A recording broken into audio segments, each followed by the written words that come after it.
So hello guys, आज हम पढ़ने वाले हैं जैन परंपरा के मुख्य ग्रंथ, जिसमें से 4 मुख्य ग्रंथ हैं। पहला है कल्पसूत्र, दूसरा है कालकाचार्य कथा, तीसरा है उत्तराध्याय सूत्र और चौथा है संग्रहणी सूत्र। सबसे पहले हम पढ़ेंगे कल्पसूत्र। देखो, मुख्य जानकारी ले लो शुरू शुरू में। कल्पसूत्र है ना, एक प्रकार का इतनी यानी कि इसको सबसे ज्यादा चित्रित किया गया है जैन जैन पांडुलिपियों में। ठीक है, जैन चित्रकला में सबसे ज्यादा जो चित्रित किया गया है ना, वो कल्पसूत्र है। याद रखना इतना। और अब नीचे देखिए इसकी डिटेल। बाकी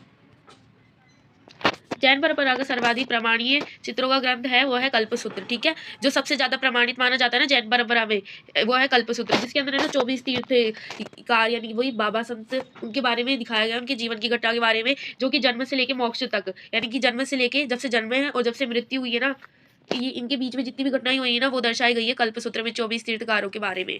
पहला है जन्म, गृह त्याग करने के बाद गर्भदान, प्रथम उद्देश्य और मोक्ष।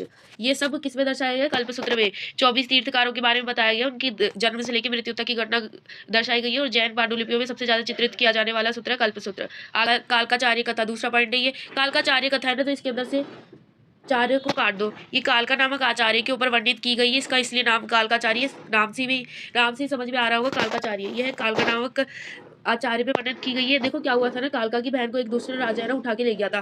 फिर जो कालका ने जितने भी प्रयत्न किए थे ना उसको छुड़ाने के लिए एवं साहसी कार्य किए थे, वो इसके अंदर बताया गया है। देखिए क्या क्या किया था इसमें।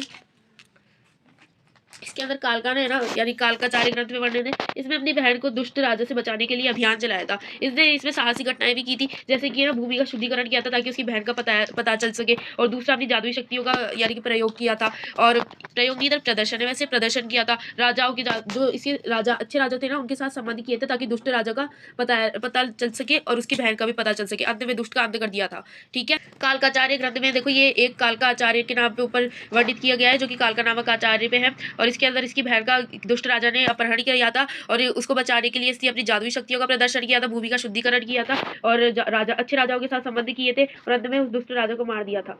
उत्तराध्याय सूत्र, ये ना एक प्रकार का सूत्र है जिसके अंदर महावीर जो कि जैन धर्म है ना, उसके सबसे वो फेवरेट माने जाते हैं।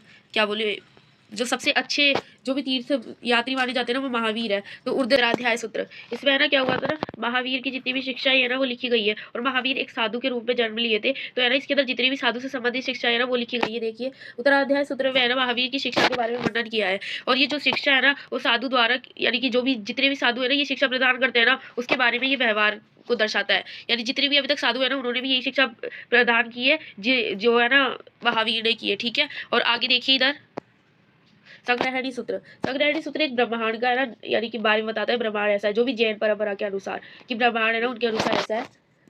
और है ना, ये ना 12वीं शताब्दी में रचनाएं की गई थी संग्रहणी सूत्र को। ये एक ब्राह्मण व्यापी सूत्र है जो कि ब्रह्मांड और अंतरिक्ष के अवधारणाओं का वर्णन करता है। ठीक है, उत्तराध्याय सूत्र में क्या क्या दे रखा था, महावीर की शिक्षा के बारे में बता रखा था। और जो महावीर की शिक्षा है वो एक साधु के रूप में व्यवहार करती है। संग्रहणी सूत्र ब्रह्मांड व्यापी ग्रंथ है जिसकी रचना 12वीं शताब्दी में हुई थी, जो कि जैन ग्रंथों के अनुसार अंतरिक्ष एवं ब्रह्मांड की अवधारणा करता है।